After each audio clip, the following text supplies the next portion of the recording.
Hola, bienvenidos, bienvenidas. Soy Alfredo Castro y esto es Aprende Historia con Tarik.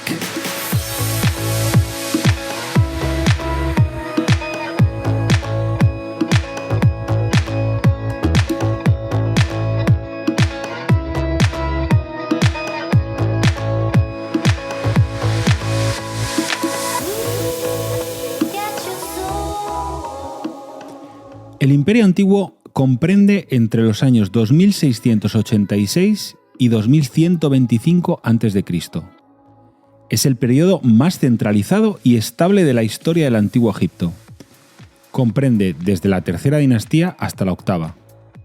Probablemente es la época de mayor esplendor de la historia egipcia, caracterizada por la construcción de asombrosas obras arquitectónicas en forma de pirámide. De este periodo será la pirámide escalonada de Djoser y la gran pirámide de Giza, realizada en el reinado de Khufu, Keops para Heródoto. Esta disposición piramidal continuará siendo la estructura escogida para los enterramientos de la realeza durante el siguiente milenio. En la época de la cuarta dinastía, el rey ejercía su poder supremo como si fuese un dios sobre la tierra. Es probable que no haya en la historia de Egipto otra época donde la naturaleza divina del monarca fuese tan destacada. Durante la sexta dinastía, y probablemente debido a que los reinados fueron tan largos, el poder del faraón se disipó repartido entre sacerdotes y otros cargos importantes, lo que puso en marcha un proceso de descentralización. En cambio, los reyes de la séptima y octava dinastía vivieron poco tiempo, con lo que ninguno llegó a controlar el país. La situación se vio agravada por factores climáticos, lo que produjo finalmente el declive del Imperio Antiguo. Con los 955 años que, según el Canon de Turín, separan Menes, a comienzos de la primera dinastía, del último de estos reyes efímeros, termina el linaje de los reyes menfitas y el periodo que describimos como Reino Antiguo.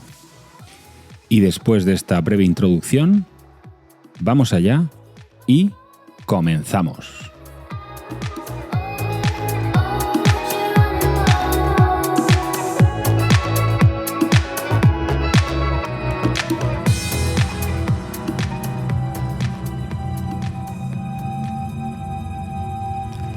El Imperio Antiguo va a ser el periodo más centralizado y estable de la historia del Antiguo Egipto. Va a comprender entre la dinastía tercera a la octava, y quizás sea la época, sin duda, de mayor esplendor de la historia egipcia. Va a estar caracterizada por mejoras del sistema de regadíos, la construcción de asombrosas obras arquitectónicas en forma de pirámide, junto con sus núcleos urbanos y templos adyacentes. Al parecer, el último rey del dinástico temprano y los primeros soberanos del reino antiguo estuvieron todos relacionados con la reina Nimatap, quien fuera descrita como madre de los hijos del rey durante el reinado de Kasekemui, y como madre del rey del Alto y el Bajo Egipto durante el reinado de Djoser, que va a ir desde el 2667 hasta el 2648 a.C. Y estas grandiosas obras, obras faraónicas, valga la redundancia, pues es lo que va a diferenciar entre el dinástico temprano y este reino antiguo.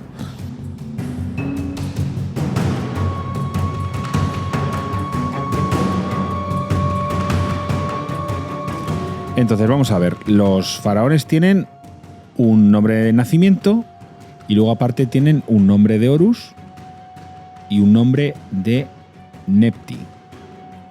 El nombre de Horus se va a identificar con el dios halcón y el nombre de Nepti se va a relacionar con las dos diosas tuteladas de Egipto, Netjet y Wadjet, que son las diosas del Alto y el Bajo Egipto. Intentaré referirme hacia estos reyes con el nombre de nacimiento para que sea más fácil.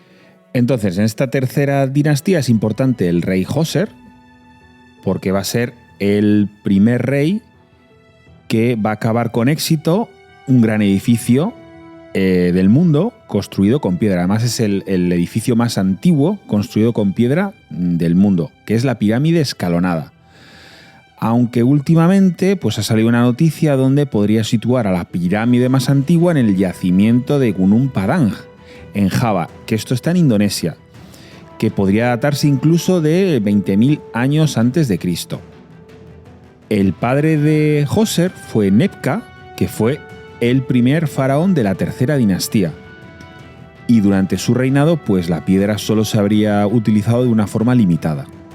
La pirámide escalonada es una estructura de 6 escalones, con una planta de 140 por 118 metros y una altura de 60 metros. La pirámide escalonada va a estar situada en el yacimiento arqueológico de Saqqara, que hasta el momento es el yacimiento más importante, o si no, de los más importantes. Se alza en un recinto de 545 por 227 metros, con unos muros que van a imitar a la fachada del Palacio Real. El cuerpo del rey fue depositado en una cámara construida debajo de la pirámide, bajo el nivel del suelo. Esta nueva forma arquitectónica señala el paso a un nuevo periodo histórico. Por eso os decía, el periodo histórico será el Reino Antiguo. Podría ser que el recinto fuera un patio abierto, con santuarios y otros edificios que durante la vida del rey se habrían construido con materiales perecederos.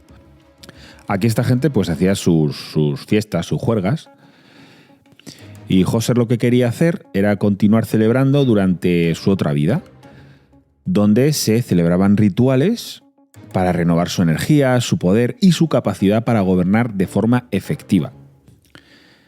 Según la tradición, pues el arquitecto de esta pirámide fue Imhotep, que aparte de ser arquitecto, pues también era ingeniero, era médico, era matemático, astrónomo, o sea, el tío era un figura. Y aparte fue considerado hijo del dios Ta. El nombre de Ta significa probablemente dar forma, esculpir, y es el maestro del verbo y patrón de los artesanos. Es uno de los dioses principales de Menfis. Veremos que los dioses se relacionan o se clasifican de una forma local, y en cada sitio pues va a haber un tipo de dios. Hay una estatua de este dios Tad que se encuentra de pie, envuelto en una vestimenta blanca que sigue la forma de su cuerpo y no lleva corona. Lleva como una especie de casquete azul que simboliza el cielo estrellado, y también sostiene un cetro que simboliza la vida, la estabilidad y la fuerza. Todo lo que Tad crea lo extrae de su energía primordial y le da forma con sus manos. Al pronunciar el nombre de cada cosa, formula lo que su corazón ha pensado y da vida por la magia del verbo, por eso lo del maestro del verbo, ¿no? Los egipcios lo que hacían era atribuir las más altas cualidades a un dios constructor y artesano. Y esto era para subrayar el papel espiritual de la mano y el carácter esencial del artesano. Y las obras que nos han transmitido son portadoras de luz, de magia y de belleza. La tumba de Imhotep probablemente esté localizada en Saqqara, pero todavía no ha sido localizada.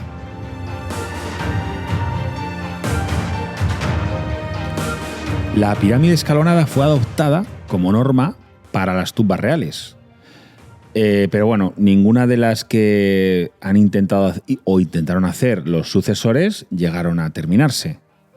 La arqueología ha demostrado que Sekenket fue el sucesor de Djoser y que Uni fue el último soberano de la dinastía tercera. La pirámide del faraón Uni es una de las que los arqueólogos se encuentran buscando. Hay un documental en Netflix que habla sobre esto, sobre la búsqueda de la pirámide de Uni. No sé, algo de Saqqara se llama, no recuerdo muy bien ahora cómo se llama realmente el documental. Luego, Nebka y Sanak son reyes de la tercera dinastía que se sabe que existieron, pero cuya posición en la misma no se tiene clara.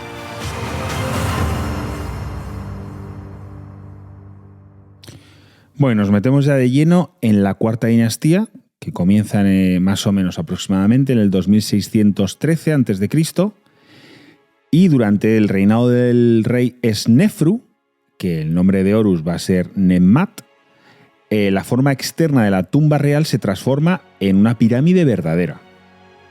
Aparte de esto, pues existieron otros cambios arquitectónicos que fueron muy importantes. Por ejemplo, al conjunto de edificios ya se le aplicó una nueva orientación. Antes era una orientación de norte a sur y ahora va a pasar a ser de este a oeste. Snefru se construyó 2 pirámides, que probablemente por planes fallidos. Y estaba pensando que, visto esto con el prisma actual, pues imaginaros, ¿no? Llegaba aquí el faraón, se ponía a construir su pirámide y el tío pues llegaría allí, como los viejillos que están ahí viendo las obras, y joder, que esto empieza a terminarse, estoy para palmarla, ¿no? Pero bueno, como esta gente lo de morir no lo veían como el final, pues no era así, básicamente. Pero no, que sería algo curioso. Bueno, que se me va el tema, ¿no? Entonces, como decía, Snefru se construyó 2 pirámides en Dashur, al sur de Sáqqara. La primera es la pirámide romboidal, cuyo ángulo fue modificado a 2/3 de la altura total del edificio, tras descubrirse defectos estructurales durante su construcción. La otra es la pirámide roja, donde fue realmente enterrado Snefru. ¿Y qué podemos decir de este soberano? Bueno, parece ser que fue un soberano bueno, porque la etimología de su nombre es Snefer, que podría traducirse como hacer bello. El canon de Turín sitúa la duración de su reinado en torno a 24 años, si bien los grafitos de las canteras encontrados en el interior de su pirámide, que está más al norte, la pirámide roja, parecen sugerir un reinado más largo. Y ya fue la leche los cambios arquitectónicos que llegaron a la perfección del diseño y de su construcción con el hijo de Snefru, que fue su sucesor. Y fue Khufu, que es Keops para Heródoto, el historiador Heródoto. El nombre completo fue Khufu, que quiere decir el dios Khum me protege. El dios Khum me protege. Khum era el dios local de Elefantina, cerca de la primera catarata del Nilo, pero el motivo de este nombre pues no se sabe.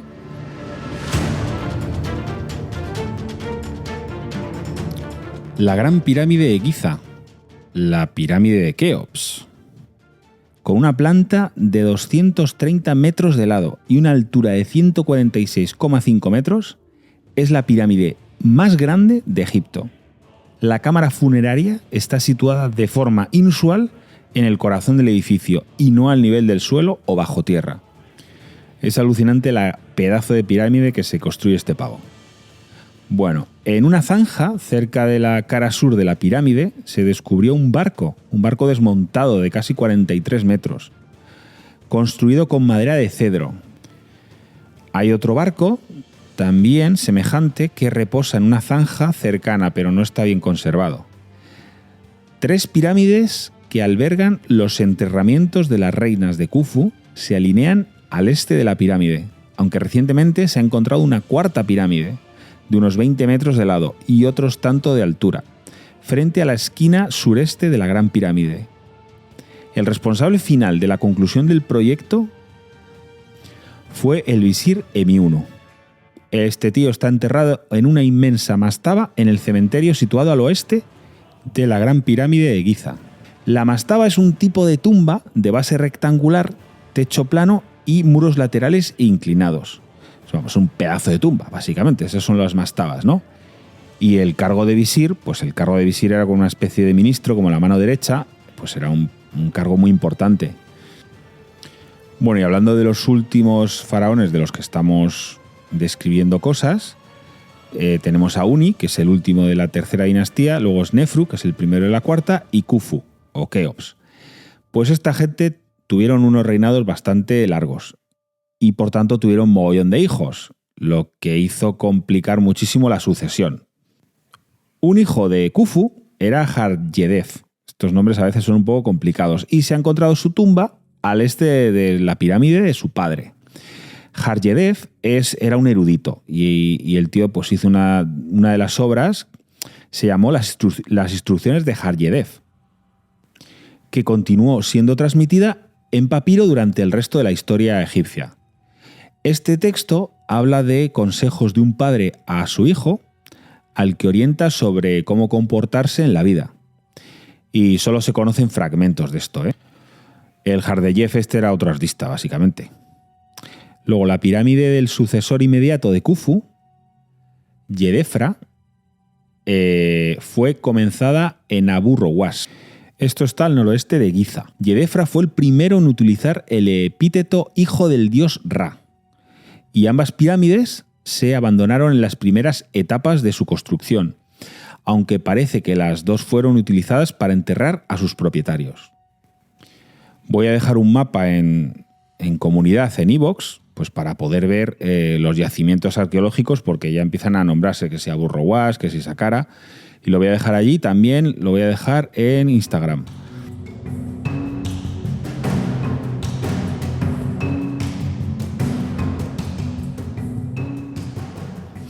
El rey Khafra era otro hijo de Khufu. Él y su hijo Menkaura, el Micerinos de Heródoto, construyeron sus pirámides en Giza.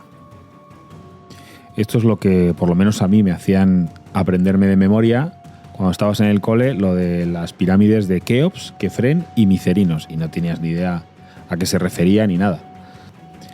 La pirámide de Kefren mide 214,5 metros de lado y 143,5 metros de altura. Vamos, es la segunda más grande.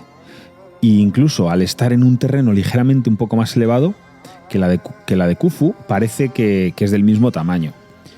El complejo piramidal de Khafra cuenta con una inmensa estatua guardiana que está situada al norte del Templo del Valle. Y se trata de un león que está así como tendido, con una cabeza humana que hoy conocemos como la Gran Esfinge. Sus dimensiones son 72 metros de largo y unos 20 metros de altura. Esta Gran Esfinge, a partir de comienzos de la 18ª dinastía, pasó a ser considerada como una forma local del dios Horus. La denominación Hijo de Ra se convirtió en esta época como una parte estándar del título real. Y tanto Khafra como Menkaura siguieron el ejemplo de Yedefra, de incorporar el nombre del dios Sol al suyo propio.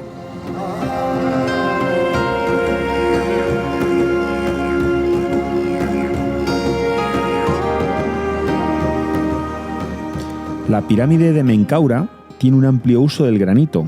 Es de una escala menor, de unos 105 metros de lado y 65 metros de altura, y ya va a ser un poco la precursora de la quinta y la sexta dinastía, donde empiezan a construir unas pirámides un poquito más modestas, más pequeñas. Las pirámides de Giza presentan una clara relación con respecto a la distribución del espacio de la meseta. Es poco probable que la teoría según la cual las pirámides reflejan la constelación de Orión sea correcta. Vamos, que parece algo más producto de la casualidad que otra cosa, porque lo que ellos hacían era, bueno, pues según el espacio de esa meseta decían pues aquí o allí, ¿no? Y no tenía nada que ver con la constelación de Orión.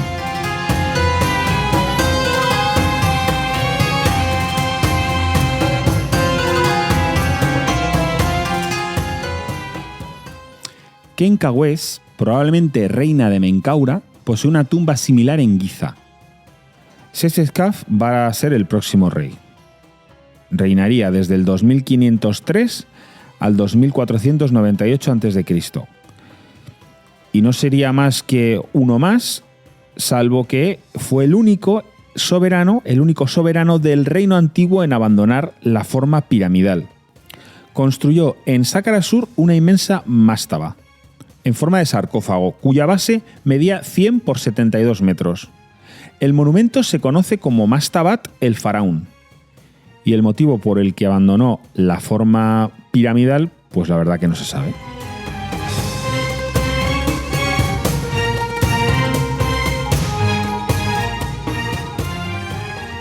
La localización concreta del Muro Blanco y Neb-Et, que es la capital o fue la capital de Egipto, que la tradición afirma que fue fundada por el rey Menes al comienzo de la historia egipcia, todavía no se ha encontrado.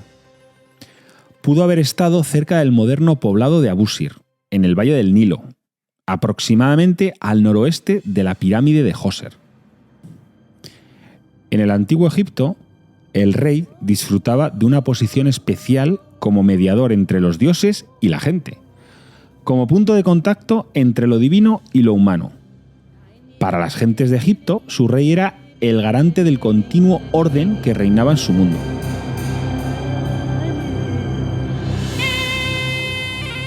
Es decir, era como la garantía de que se diera el cambio regular de las estaciones, que todos los años se inundara el Nilo, que las estrellas se movieran. Aparte de esto, era la protección contra las fuerzas amenazadoras de la naturaleza o contra los enemigos que estaban situados fuera de las fronteras de Egipto. El papel del rey no terminaba con su muerte. La relación con el rey continuaba para siempre. Por tanto, todos estaban interesados en salvaguardar la posición y categoría del rey después de su muerte, como lo habían hecho durante su vida.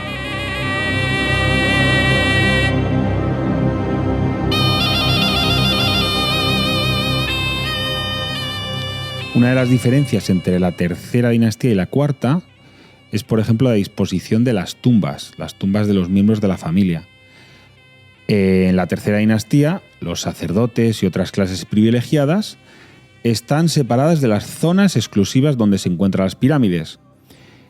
Además de que todas esas tumbas están construidas en adobe. En la cuarta dinastía, sin embargo, estas tumbas van a estar edificadas con piedra y van a rodear a las pirámides, como si las otras tumbas formaran parte del complejo. Muchas de esas tumbas fueron como regalos del rey hacia estas clases privilegiadas y fueron edificadas por los artesanos y artistas reales. Los amplios campos de mastabas, levantadas según un plan determinado y separadas por calles en ángulo recto, son únicos de la cuarta dinastía. Imaginaros la movida que tenía que ser eso, el número de constructores profesionales necesarios para levantar todas esas edificaciones. Tuvo que ser inmenso. Sobre todo si se tiene en cuenta a todos aquellos implicados indirectamente, por ejemplo, en la extracción de la piedra, en el transporte de los bloques de piedra, la edificación de las rampas de acceso necesarias para toda la logística, que si alimentar a las personas que están construyendo eso, que si el agua, que si todas las cosas necesarias para la construcción. Todo esto ejercerá una considerable presión sobre los recursos existentes y proporcionó un estímulo para realizar todos los esfuerzos en mejorar la producción agrícola o la administración del país, como por ejemplo un medio eficaz para recaudar impuestos o buscar nuevas fuentes de ingresos y mano de obra en el extranjero. Desgraciadamente, las ciudades del reino antiguo están enterradas bajo los asentamientos posteriores, sobre todo en el delta. Por lo tanto, estos primeros asentamientos son prácticamente desconocidos a nivel arqueológico. Ni siquiera la capital de Egipto ha sido excavada todavía. Y las casas de ciudades como Elefantina o Ain Asil en el oasis de Dakla son excepcionales.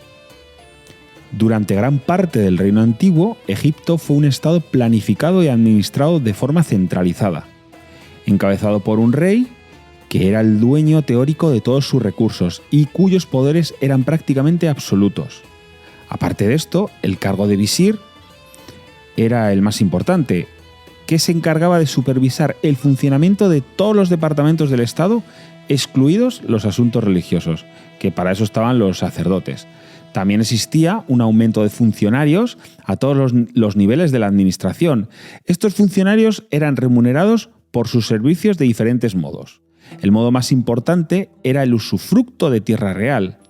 En esa tierra real, en esa propiedad, se producía todo lo necesario que su personal necesitaba. El comercio interno se limitaba al trueque y su remuneración consistía en el excedente producido. Y en teoría, esta tierra revertía al rey después de que el funcionario cesara en el cargo y así podía ser asignada a otro como remuneración. En un sistema donde no se conocía la moneda, era como funcionaba la remuneración.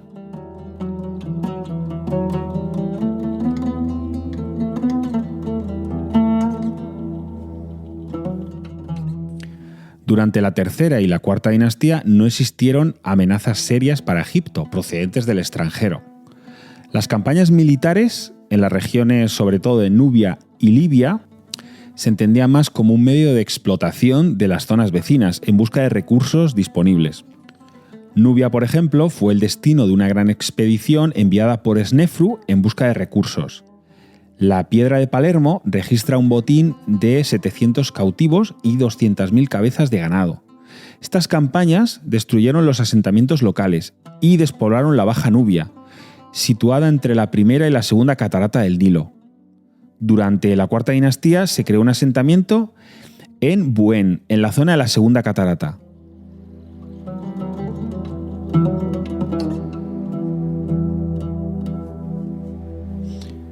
Los complejos piramidales de los reyes estaban dotados de estatuas, sobre todo del rey, en ocasiones acompañadas por deidades. La primera estatua de gran tamaño que se ha conservado es la de Djoser, que se encontró en el templo de su pirámide, en Sáqqara.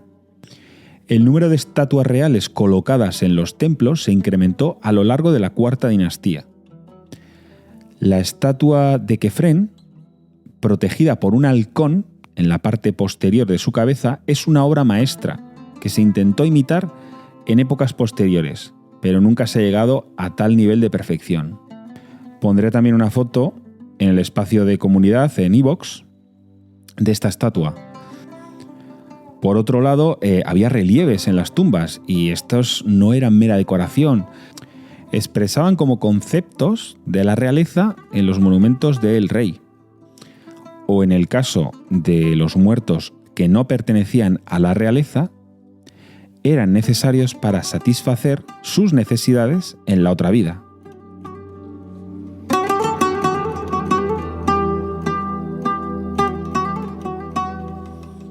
Bueno, y ahora nos metemos de lleno en la Quinta Dinastía, donde, al parecer, hubo problemas sucesorios. Se necesitaron elaborar historias como las recogidas en el papiro Huéscar. Este papiro está conservado en Berlín, en el Museo de Berlín. Bueno, y entonces, en este papiro, para apuntalar el carácter divino de los gobernantes de la Quinta Dinastía, pues se elaboraron unas historietas que, bueno. Y una de las historias del papiro Huéscar profetiza el final de la familia de Keops y el advenimiento de los reyes que establecerían en Egipto la Quinta Dinastía.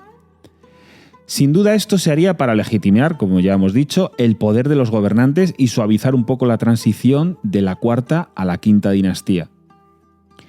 Y a ver un poco la historieta de este papiro, que es un poco enrevesada. A ver, según este relato, Redebet, que era esposa de un sacerdote de Ra, quedó embarazada, probablemente del propio Ra, y para ayudarla en el parto, el dios envió una serie de deidades asociadas a los nacimientos. Estos deidades fueron Isis, Neftis, Mesyenet, Heket y Kum. Se presentarían disfrazados de músicos y bailarines. Al parecer, esta gente solía atender a los partos. Entonces, Redebet dio luz a trillizos, rápido y sin dolor. Y estos parece ser que eran de naturaleza divina. Sus cuerpos eran de oro y sus cabellos de lapislázuli. El lapislázuli es una gema de un característico color azul ultramar, muy apreciada en joyería desde la antigüedad. Entonces, las deidades estas guardaron las 3 coronas en un saco de grano y lo dejaron en la bodega de Redebet. Y a los 14 días, así, por arte de magia, las coronas empezaron a emitir un canto y la mujer comprendió que los niños nacidos de su vientre estaban destinados a ser reyes y que habían fundado una nueva línea dinástica, bendecida por los dioses. Ahí es nada la movida, ¿eh? Ahí es nada.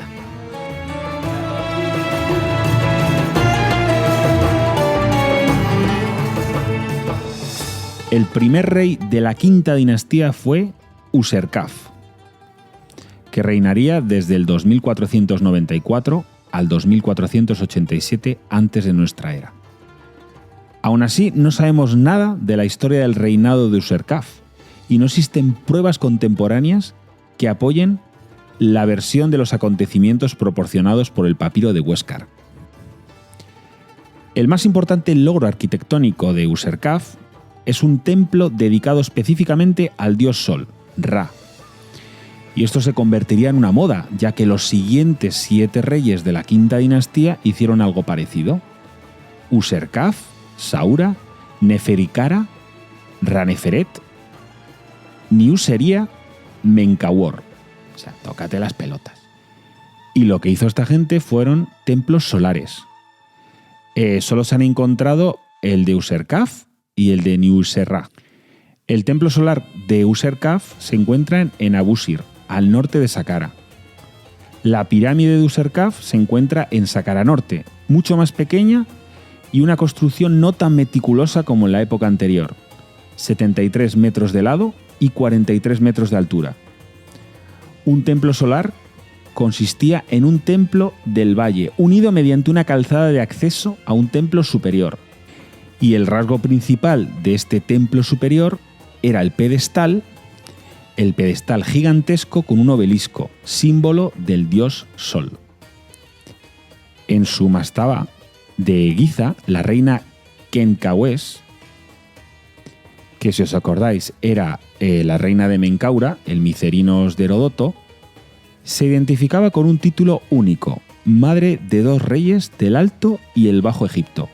Este mismo título aparece en la pirámide de la reina Kenkawes, recientemente descubierta por unos arqueólogos checos. Esta pirámide está en Abusir.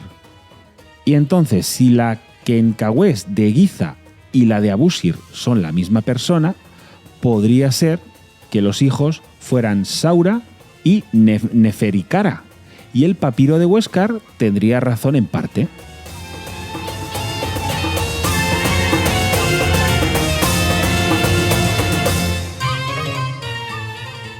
Las pirámides de estos 2 reyes, de Saura y de Neferikara, están en Abusir, como todas las de los reyes que construyeron templos solares. Los reyes de Abusir forman un grupo estrechamente unido y sus monumentos presentan muchas similitudes. El último rey en construir un templo solar fue Menkauhor, hacia el año 2415 a.C. de nuestra era. Su pirámide no se ha localizado todavía, pero las tumbas de sus sacerdotes y otros indicios sugieren que puede estar escondida bajo la arena en algún lugar en el sureste de Abusir o en Saqqara Norte. Una de las cosas curiosas que pasó durante este periodo fue la desaparición de los miembros de la familia real de los cargos más importantes. Y otro rasgo importante fue el habilidoso modo de incorporarse los templos solares al sistema económico egipcio, que era de la siguiente manera. Se nombraban sacerdotes y el personal que hacía la fundación de las pirámides para que pudieran disfrutar del usufructo de los terrenos del templo. Entonces, en este espacio, pues había muertos y había vivos, y las necesidades eran las mismas, tanto las de unos como las de otros. La mayor parte del producto nacional estaba destinado, en teoría, a cubrir las necesidades de los soberanos difuntos, sus templos solares y santuarios, pero en realidad eran usados para mantener a la mayor parte de la población egipcia. Vamos, un sistema bastante habilidoso, tipo las palancas del Barça casi.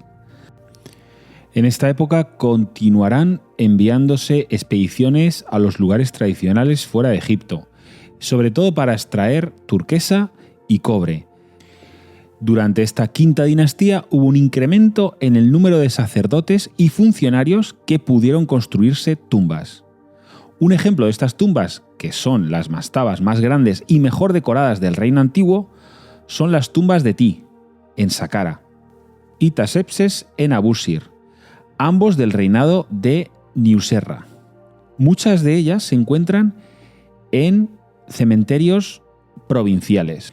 A la muerte de Menkauhor, que es el último de los reyes que hace estos templos solares, algo ocurre, ya que los sucesores dejarán de construirlos. Estos reyes, para empezar, pues se van a construir unas pirámides más modestas. Los reinados de los reyes de la quinta dinastía van a ser, por lo general, largos. Empezamos con el reinado de Unas, que fue largo, desde el 2375 al 2345, Su pirámide se encuentra en la esquina sureste del recinto de Djoser y es pequeña. Sin embargo, aquí hay una innovación importante. Por primera vez vamos a encontrar los textos de las pirámides. Los textos de las pirámides son las más antiguas composiciones religiosas que se conocen del Egipto faraónico y trazan el desarrollo de la religión egipcia desde la época predinástica. La doctrina religiosa de Osiris es con mucho la más importante de los textos de las pirámides, pero las ideas al dios Sol también van a ser relevantes. Osiris, durante el Imperio Antiguo, era ante todo el rey y juez de los muertos. La creencia de que tras la muerte el difunto entraba en el reino de Osiris. Esta idea se generalizó. Osiris, en el origen, era un dios local, del delta oriental, relacionado con la tierra, que estaría asociado a la agricultura y a las inundaciones anuales, por lo que se representaba la resurrección en la revitalización del suelo egipcio. Por eso fue la elección universal para convertirse en el dios de los muertos. En las tumbas, los difuntos son descritos como Imaku, que se podría traducir como honrados. Son honrados por Osiris. Es decir, que sus necesidades quedaban satisfechas gracias a su asociación con él.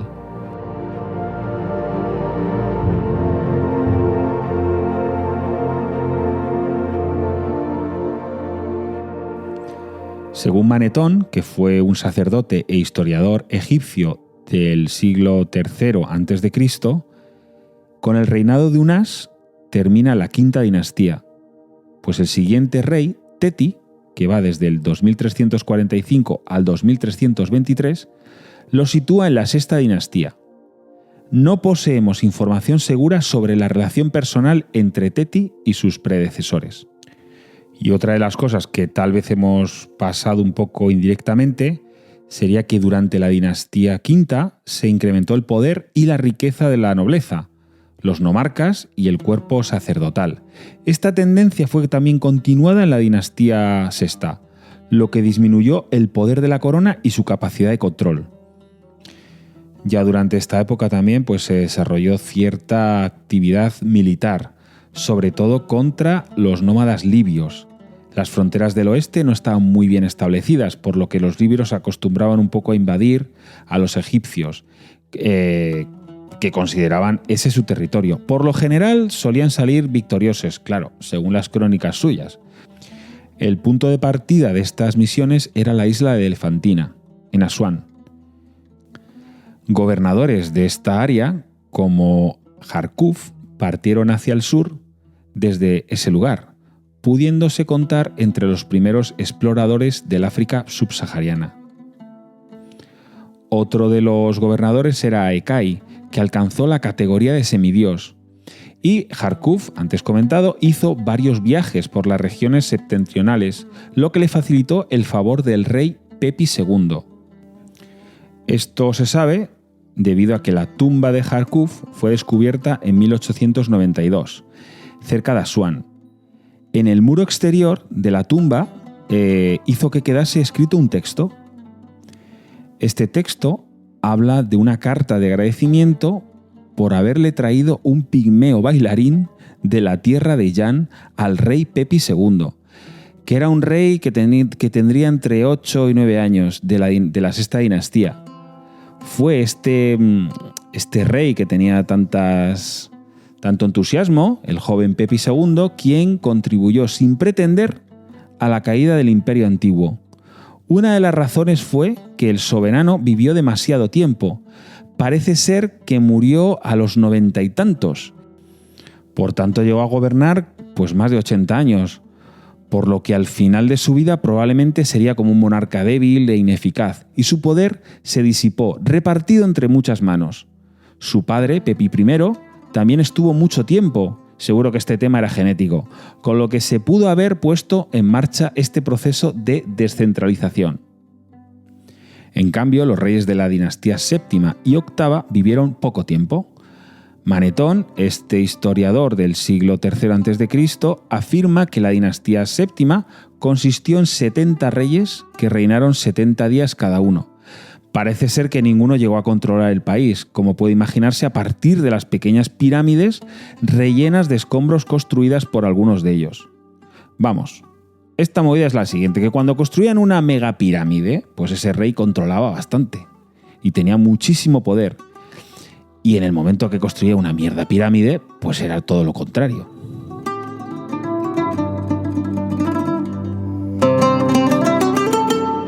Existen dudas de situar a la séptima y octava dinastía dentro del Imperio Antiguo o en el primer periodo intermedio.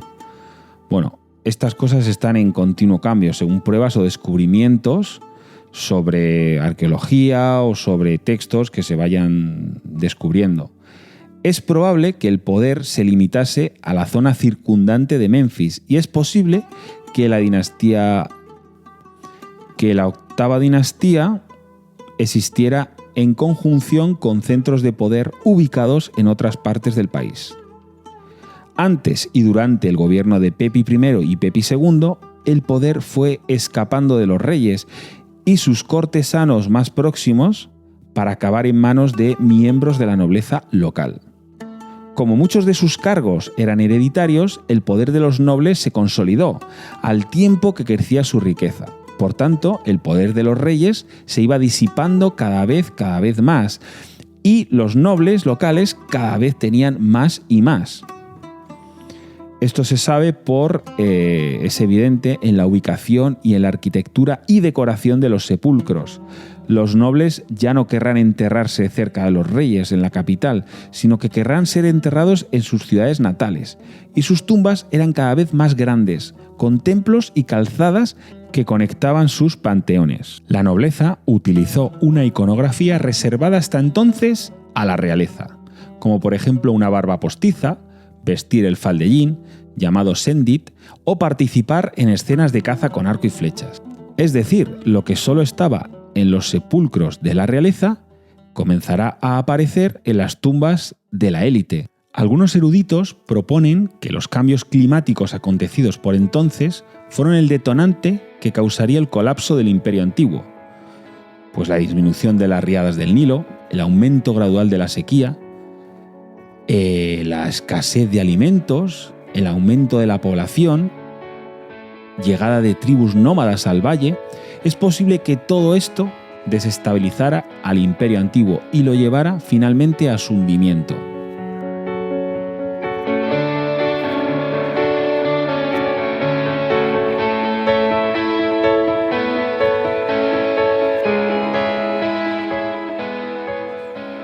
Y hasta aquí este último episodio de Aprende Historia con Tariq.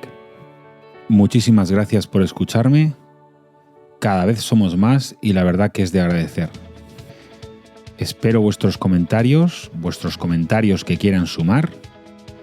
Muchísimas gracias y nos vemos en el próximo capítulo de Aprende Historia con Tariq.